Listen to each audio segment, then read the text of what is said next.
విజయవాడలో super star Krishna మనవడు ఘటమనేని జయకృష్ణ చేతుల మీదుగా సూపర్ స్టార్ కృష్ణ కాంస్య విగ్రహం ఆవిష్కరణ జరిగింది. సూపర్ స్టార్ కృష్ణ ఇక్కడ రామరాజు అనే క్యారెక్టర్లో గెటప్లో ఉన్న కాంస్య విగ్రహం కనపడుతుంది.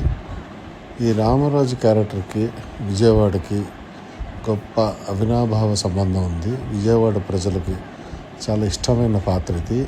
1982లో విడుదలైన ఈనాడు సినిమా మొత్తం షూటింగ్ విజయవాడలో జరుపుకుంటే ఈ రామరాజు గెటప్లో 2 పాటలు ఉంటాయి, సోలో సాంగ్స్.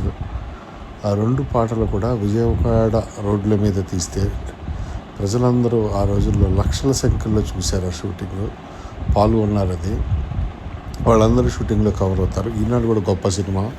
సో ఇవాళ 50 నుంచి 70 సంవత్సరాల వయసున్న ప్రజలు, కృష్ణ అభిమానులు, వాళ్ళు ఇంకా యాక్టివ్గా ఉంటూ రాజకీయాల్లోనూ వ్యాపారాల్లోనూ సింహాసనం సినిమా తర్వాత లాంచ్ చేస్తే రమేష్ బాబుని ఎంతో ఎక్స్పెక్టేషన్తో వచ్చిన రమేష్ బాబు, నాగార్జున వెంకటేష్ని కూడా భారీగా లాంచ్ రమేష్ బాబు 71తో ఎంతో డిసప్పాయింట్ చేసి అటర్ ఫ్లాప్ అయ్యి అభిమానులు కృష్ణ గారిని నిరాశపరిచారు. అది ఒక పెద్ద మేజర్ డిసప్పాయింట్మెంట్. ఎందుకంటే కృష్ణ గారి ఫ్యామిలీ బాగా ఉండే అభిమానులు ఆయన బాధలు వీళ్ళ బాధలే. సో ఇది మేజర్ డిసప్పాయింట్మెంట్ రమేష్ బాబుది.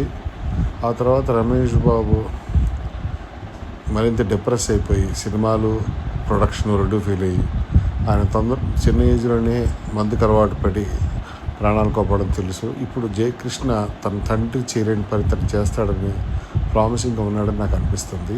All the best.